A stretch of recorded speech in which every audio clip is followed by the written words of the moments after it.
What if the biggest thing standing between you and better fitness isn't your body? What if it isn't your age, your schedule, or even your lack of motivation? What if it's the system you're trying to force yourself into? For years, we've been told that getting fit starts with joining a gym. You buy the shoes, find the right clothes, choose a workout plan, and promise yourself that this time will be different. And for a few days, maybe it is. Then life gets busy. The drive feels inconvenient. The gym feels crowded. The workout starts to feel like one more appointment you have to prepare for, travel to, and somehow perform well at. And little by little, you stop going. Most people look at that and blame themselves. They say, I need more discipline. I'm just not motivated enough. I always quit. But after watching people struggle with the same cycle again and again, I think there is a gentler and more useful way to look at it. Maybe the gym isn't making you healthier because it never became easy enough to repeat. Maybe the problem isn't exercise. Maybe the problem is everything surrounding the exercise. This isn't a story about avoiding movement or pretending that 3 minutes can replace every kind of training. It's about understanding why certain environments make movement feel natural, while others make it feel like another obligation hanging over your day. And Japan offers a fascinating example. For almost a century, people across Japan have practiced a simple morning ritual called Radio Taiso, radio calisthenics. A short piece of music begins. A calm voice gives familiar instructions. And for just a few minutes, people reach, bend, twist, breathe, and wake up their bodies. Children do it at school. Office workers do it before work. Older adults do it in parks, community spaces, and living rooms. There are no complicated machines, no dramatic transformation promises, no need to look impressive. Just a familiar signal followed by a few simple movements. And that may be the real secret. The power of Radio Taiso isn't that the exercise is difficult. The power is that people don't have to negotiate with themselves before they begin. The music starts. The body follows. By the end of this video, you'll understand why a ritual that lasts only a few minutes has survived for almost 100 years, and how you can use the same idea to build a simple, no-gym routine in your own home. All you need is one chair, one wall, and 3 minutes. But before we build the routine, we need to understand something most fitness advice completely misses. Why does your brain resist the gym before the workout has even started? Radio Taiso began in Japan in 1928. At first glance, it doesn't look like much. A short piece of music plays. A calm voice gives instructions. People raise their arms, bend at the waist, twist gently, stretch, and move through a familiar sequence. The whole thing lasts only a few minutes. Children can do it, office workers can do it, older adults can do it. You don't need a machine, a trainer, special clothes, or even much space. And that simplicity is exactly why people often underestimate it. They look at Radio Taiso and think the lesson is, move more, but that isn't the most important lesson. The real lesson is to remove the need to think before you move. The same music begins. The same sequence follows, often at the same time of day. The cue stays familiar. And because the pattern rarely changes, people don't have to make a new decision every morning. They don't need to ask, what should I do today? How long should I exercise? Which movement comes first? Do I feel motivated enough? The answer has already been decided. The music starts. They begin. That may sound small, but it changes everything. Most people assume consistency comes from discipline. They think the person who exercises every day must wake up with more motivation, more energy, or more self-control. But often, consistent people are not making a heroic decision every morning. They are repeating a pattern that has become familiar. Same cue, same place, Same first movement. The body recognizes what comes next before the mind has time to argue. That is why Radio Taiso has lasted for so long. Not because it promises dramatic results, not because it pushes people to their limits, and not because every person loves exercise. It lasts because it makes beginning simple. There is very little to prepare, very little to remember, and very little to negotiate. The routine doesn't ask people to become a different person before they start. It simply meets them where they are. A child can follow it. A tired worker can follow it.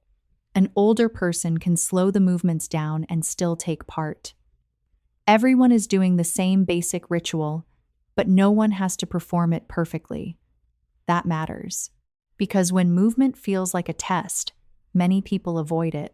But when movement feels familiar, it becomes easier to return to. And this is where Radio Taiso becomes more than a short exercise routine. It becomes a form of behavioral design. The music is not just background sound, it is a signal. The sequence is not just a list of movements, it removes uncertainty. The repeated time is not just tradition, it gives the body a place in the day. So the deeper lesson is not simply move more, it is make movement easier to begin, reduce the number of decisions, use the same cue, repeat the same first step, let the environment carry some of the work. Because when you remove the need to think before moving, you also remove one of the biggest opportunities to postpone it. And surprisingly, this has very little to do with exercise itself. It has everything to do with how habits are built. Now, before we go any further, I want to be clear about something. This isn't a video against gyms. Gyms can be wonderful places. For many people, they provide structure, community, professional guidance, and equipment that simply isn't available at home. Some people genuinely enjoy that environment. And if that's you, that's great. But if you've joined a gym, quit, and joined another, quit again, and repeated that cycle more times than you'd like to admit, maybe it's time to stop asking, "What's wrong with me?" and start asking, "Is this the right environment for me?" Because sometimes the problem isn't discipline. Sometimes the problem is the system you're trying to fit yourself into. Think about what happens the moment you walk into a busy gym. Before you've done a single exercise, your brain starts taking in information. Mirrors everywhere. People lifting heavier weights. Someone running faster. Someone who looks like they've been training for years. Without even realizing it, many people stop focusing on movement and start focusing on themselves. Am I doing this right? Do I look awkward? Is everyone watching me? Most of the time, no one is paying attention.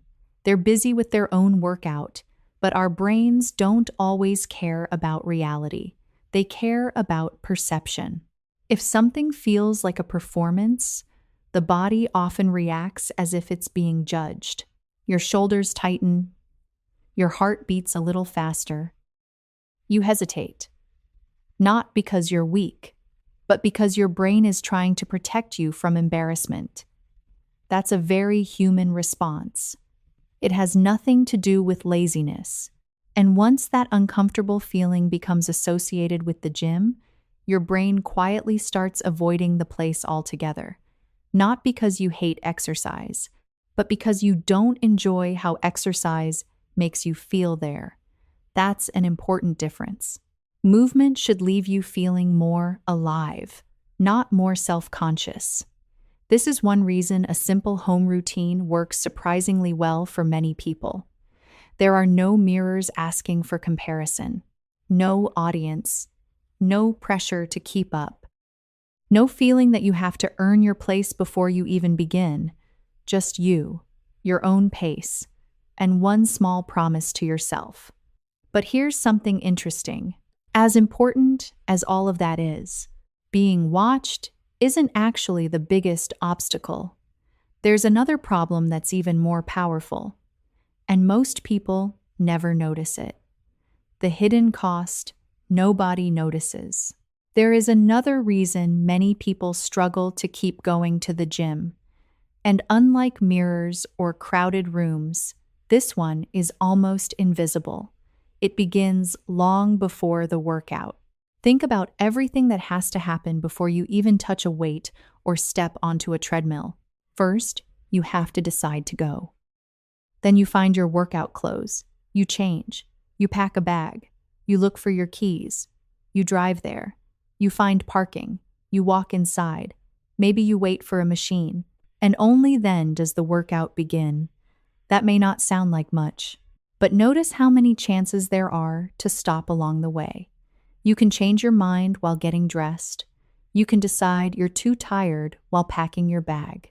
You can look at traffic and tell yourself, tomorrow would be better. You can sit in the parking lot for 5 minutes and never walk through the door. Every extra step gives your brain another opportunity to postpone action. That is what I call the friction tax. And the tax is not only physical, it is mental. Before you begin, your mind may already be asking, what should I wear? What should I train today? How long should I stay? Is the gym going to be crowded? Will this workout even be worth the effort? None of these questions feels especially difficult by itself, but together they create resistance. And when you are already tired from work, family responsibilities, or a long day of making decisions, even small amounts of resistance can feel heavy. This is why people often say they do not have enough motivation. But sometimes, motivation is not the real problem. Sometimes, there are simply too many steps between the intention and the action. At home, the distance can be much shorter. You stand up. You move a chair. You begin. No driving. No parking. No bag. No waiting. No need to decide whether the workout is worth the trip. The cost of starting becomes so small that your brain has less time to negotiate. And that is an important distinction. A good fitness plan should not only tell you what to do, it should make starting easier. Because the harder a routine is to begin, the more motivation you need every time. But when the first step is simple, consistency becomes less heroic. You do not have to win a battle with yourself. You just have to take the next obvious step. And this is where the Japanese approach becomes especially useful. Instead of asking people to become more disciplined, it reduces the number of decisions they need to make. The power of cues. So, if fear isn't the whole problem, and friction isn't the whole problem, what is the missing piece? It comes down to one simple idea: a cue. Think back to Radio Taiso. Every morning, the same music begins. Nobody stands there wondering whether they feel motivated. Nobody negotiates with themselves. The music plays, the movement begins.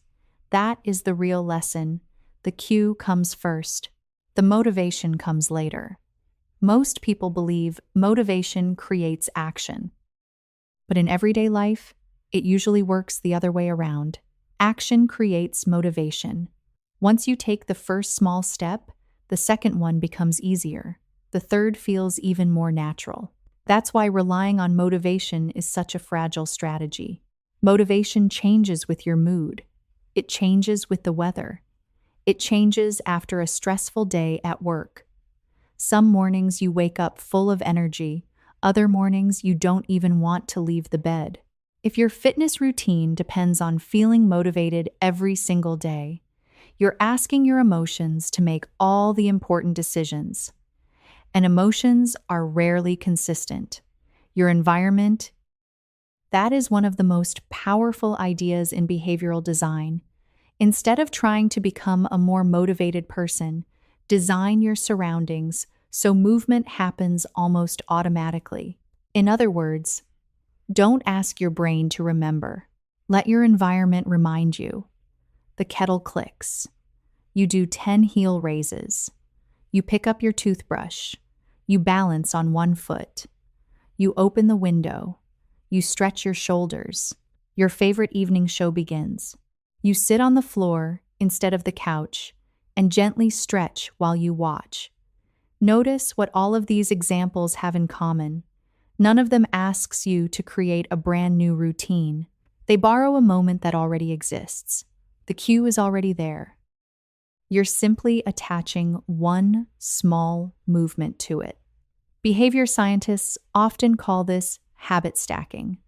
A new habit becomes much easier to remember when it is connected to one you never forget. Brushing your teeth, making coffee, opening the curtains, turning on the television. These things already happen every day. So instead of trying to build motivation from scratch, you build on top of something that already exists. That is a much more reliable foundation because motivation is unpredictable. Your environment repeats itself every single day, and when the cue repeats, the starting becomes easier. Eventually, the movement begins to feel less like a decision and more like something that naturally belongs in your day. But even the perfect cue has one weakness. If the movement that follows feels too difficult, your brain can still resist it. And that's exactly where most fitness plans go wrong. Why tiny movements win? By now, you might be thinking, this all sounds reasonable, but can a few minutes of movement really make any difference? It's a fair question, and the honest answer is, not in the way many fitness advertisements promise. 3 minutes won't completely transform your body. It won't replace strength training. It won't prepare you for a marathon, and it won't magically erase years of inactivity. But that's not what those 3 minutes are trying to do. Their real purpose is much more important. They change your relationship with movement. Instead of seeing exercise as something difficult that demands time, energy, and perfect conditions, you begin to experience it as something simple, something that fits naturally into an ordinary day. That idea is surprisingly close to the Japanese philosophy of Kaizen. Kaizen is often translated as continuous improvement, but at its heart, it asks a very practical question. What is the smallest step that still moves you forward? Not the fastest step, not the hardest step, the smallest one. Because your brain is constantly making predictions. Before you lift a single weight, before you tie your shoes, before you even stand up, your brain is already asking, how difficult is this going to be? If the answer sounds exhausting, your brain tries to protect your energy. It suggests waiting until tomorrow, until Monday, until next month. Not because you're lazy, because that's exactly what human brains are designed to do. They naturally avoid unnecessary effort whenever possible. Kaizen works with your brain instead of fighting against it. If 1 hour feels overwhelming, start with 3 minutes. If 3 minutes feels too much, start with 30 seconds. If even that feels difficult, simply stand up, stretch once, and call it finished. That may sound almost too small to matter, but here's the truth. 0 minutes repeated forever is still 0. 3 minutes repeated every day becomes part of your identity. People often overestimate what one workout can accomplish, but they underestimate what one small action can become after hundreds of repetitions. A tiny movement is never just a movement. It's a vote for the kind of person you're becoming, someone who keeps showing up, someone who no longer waits for perfect conditions, someone who understands that consistency grows from repetition, not intensity. This is why Japanese daily habits often look surprisingly ordinary. They're not designed to impress anyone. They're designed to be repeated. Because what changes your life isn't usually the biggest effort you make once. It's the smallest effort you stop thinking about because it has become part of who you are. Now let me show you what that actually looks like inside an ordinary Japanese apartment, Kenji's morning. Let's imagine someone we'll call Kenji. He's in his late 50s and lives in a small apartment in Tokyo. He's not a fitness enthusiast. He doesn't own expensive equipment, and he certainly doesn't spend hours thinking about exercise. A few years ago, Kenji did what many of us have done. He bought a gym membership. At first, he was excited. He went several times during the first 2 weeks. Then work became busier. His evenings became less predictable. Every workout meant changing clothes, packing a bag, stopping by the gym on the way home, and getting back later than planned. He didn't stop because he hated exercise. He stopped because every workout required him to rearrange his entire evening. Eventually, the membership card stayed in his wallet longer than it stayed in his hand. That experience taught him something important.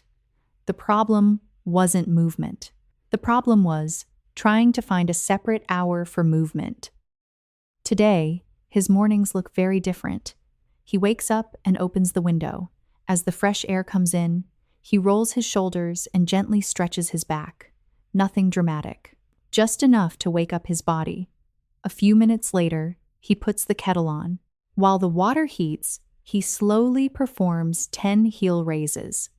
No timer, no pressure, just using the time that already exists. Then he brushes his teeth. Before putting the toothbrush away, he stands on one leg for a few seconds, using the bathroom counter for support if he needs it. It's a simple way to practice balance without setting aside extra time. Later that evening, he turns on the television to watch the news. Instead of sinking into the sofa immediately, he spends a few minutes sitting on the floor, gently stretching his hips and lower back. By the time the program has barely begun, he's already moved his body several times without ever saying, "Now it's time to exercise." That's the difference. Movement doesn't always need its own hour. Sometimes it simply needs tiny homes inside the day. A few minutes here, a few movements there, nothing impressive on its own. But together, they quietly become part of everyday life. And that's exactly why they're easy to repeat. Kenji isn't chasing perfect workouts anymore. He's simply protecting the habit of moving. Because once the habit stays alive, it's much easier to build on it later. But what happens when Kenji misses an entire day? Surprisingly, that's where the most important lesson begins, the real secret. Now, let's go back to Kenji. Imagine one morning he oversleeps. The next day, he has an early appointment. A few days later, he's simply too tired after helping his grandchildren. For the first time in weeks, he doesn't do any of his morning movements. What happens next? Most people think the missed day is the problem, but it usually isn't. The missed day is small. The story we tell ourselves afterward is what does the real damage. I've already broken the habit. I've fallen behind. I'll start again next Monday.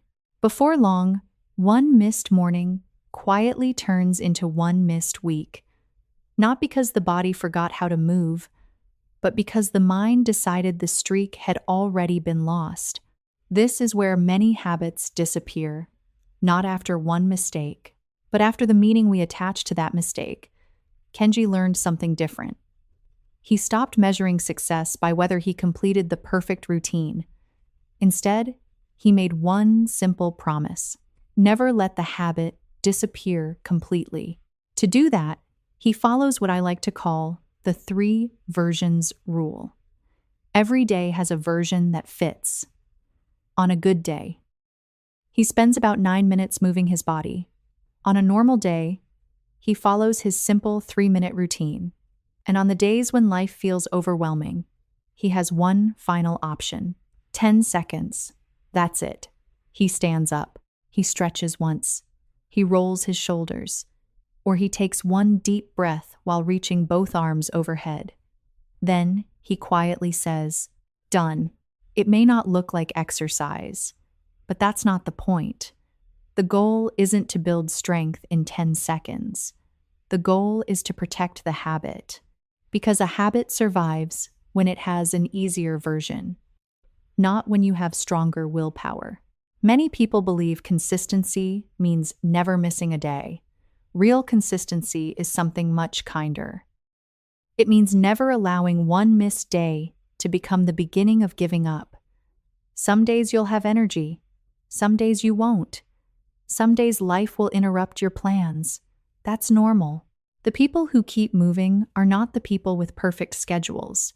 They're the people who always leave themselves a way back, even if that way back lasts only 10 seconds, because the promise was never, I will exercise perfectly every day.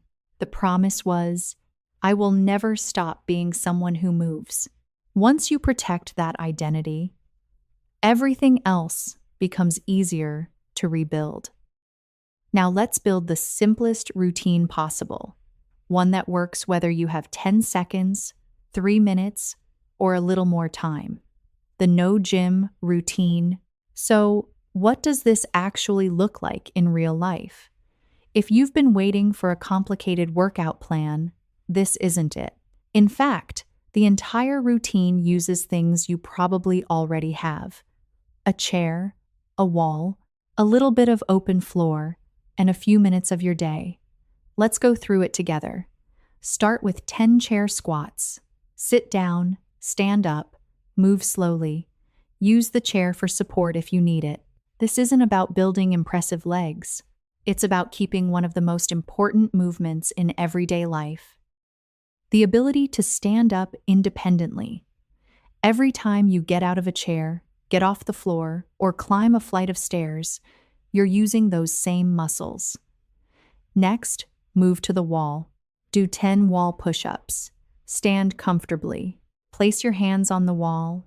Lower yourself with control, then gently push back. This simple movement helps maintain upper body strength for everyday tasks like carrying groceries, pushing open heavy doors, lifting boxes, or simply getting up from the floor more easily. Now, stand tall, do 10 heel raises. Lift your heels slowly. Pause for a moment. Lower them with control. These small movements strengthen your calves, improve ankle stability, and support one of the most important activities you'll ever do: walking confidently. Then practice standing on one foot for about 10 to 20 seconds. Hold a chair or a countertop if you need support. This isn't about showing off your balance.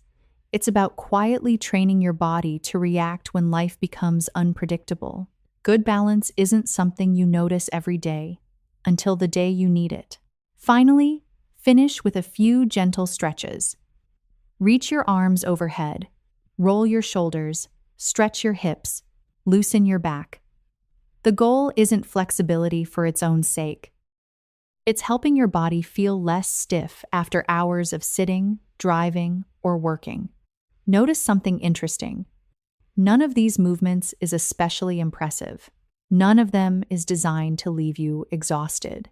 And that's exactly the point. The routine is built for repetition, not perfection. Now, before you think about doing this for a month, I'd like to suggest something much smaller. Try it for just 7 days. Use the same cue, the same place, the same order. Don't change anything. Don't make it harder. Don't make it longer. Simply repeat it. At the end of 7 days, ask yourself one question. Did this feel realistic enough to become part of my life? If the answer is yes, continue for another week. If not, make it even smaller. Remember, the goal isn't to impress yourself. The goal is to create something you'll still be doing months from now. Because habits are not built by ambitious beginnings. They're built by ordinary days, repeated often enough to become normal. And finally, here's the one lesson that quietly connects everything Japan teaches about movement. If there's one lesson I hope you take away from this video, it's this. Fitness doesn't begin in a gym.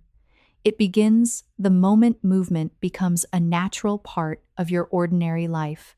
That's the quiet lesson behind Radio Taiso. And, in many ways, It's one of the quiet lessons behind everyday life in Japan. The goal was never to create people who love exercising. The goal was to make movement easy enough that people simply keep doing it. That may sound like a small difference, but it changes everything, because there are two very different identities. One says, "I'm trying to become someone who exercises." The other says, "I'm someone who naturally moves." At first, those sentences sound almost identical, but they lead to completely different lives. The first identity depends on motivation. The second depends on routine. The first waits for the perfect time. The second simply follows the next familiar step. One is something you try to do. The other is someone you quietly become. And that's why Japanese homes don't magically create healthier people. There is nothing mysterious hidden inside a Japanese apartment. No secret equipment. No miracle exercise. What many Japanese homes quietly do instead is remove the small obstacles that prevent healthy behaviors from happening in the first place. Movement feels easy to begin, easy to repeat, easy to return to. And over months or years, those tiny moments quietly become a way of life. Maybe that's the real secret we've been looking for all along. Not finding more motivation, not discovering the perfect workout, but building a life where moving your body no longer feels like a separate event. It simply becomes part of being alive. So, before you leave, I'd love to ask you one simple question. Which cue could become your movement ritual tomorrow morning? Comment just one word below: window, kettle, brush, chair, or simply home. I'm genuinely curious which everyday moment feels most natural to you. And if thousands of people choose the same cue, the next video will be an entire Japanese-inspired routine built around that one everyday habit. Until then, thank you for spending these moments with me. Take care of yourself. And remember, you don't have to move perfectly. You just have to keep moving.